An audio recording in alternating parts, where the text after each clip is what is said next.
Жер бетінен тау жыныстарын өндіру үлкен бизнесті, ірі техникаларды және көлемді кеніштерді қамтиды.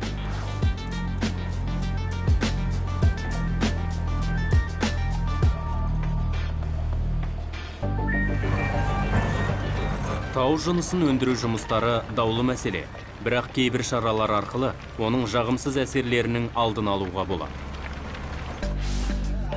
Карьерлер көбіне жұмыс орны шектелген ауылдық аймақтарда кездеседі.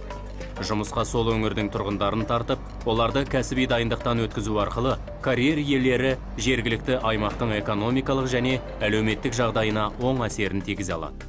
Жергілікті кәсіпорындарды қолдап салықтың өз деңгейінде төленуі де жергілікті қауымдастыққа пайда келтіріп отыр. Кен орындары өте көп мөлшерде материал өндіреді, және олар өзге жерлерге жеткізілуі тиіс. Егерде бұл материалдар тас жолдың орнына темір жолмен немесе су арқылы жеткізілсе, тасымал шығыны мен қоршаған ортаға тигізетін кері әсері аз болады. Сондай-ақ, кен орындарының көлемі шектеулі болуы мүмкін. Бұл олардың ландшафты бұзуын шектеп, өндіріс деңгейін төмендетеді.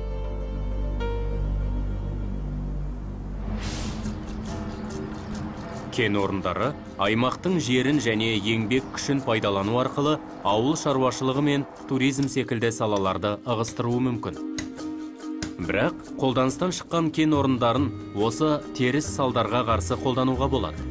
Кен орындарының иелері қауымдастықтармен бірге отырып, қолданыстан шыққан жерлерді түрлендіре алады.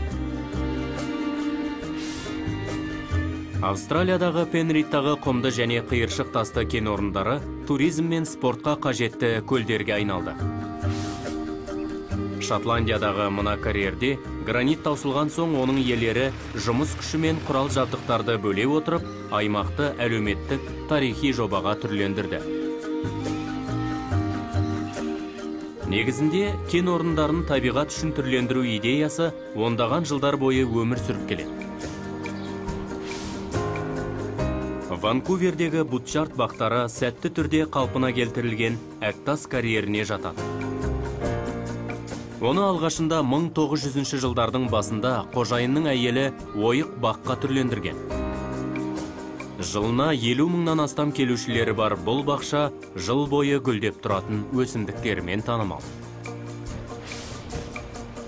Қараусыз қалған сазды карьерден құрылған Эдем жобасы осы уақытқа дейінгі карьер регенерациясының іскерлік мысалы болып табылады.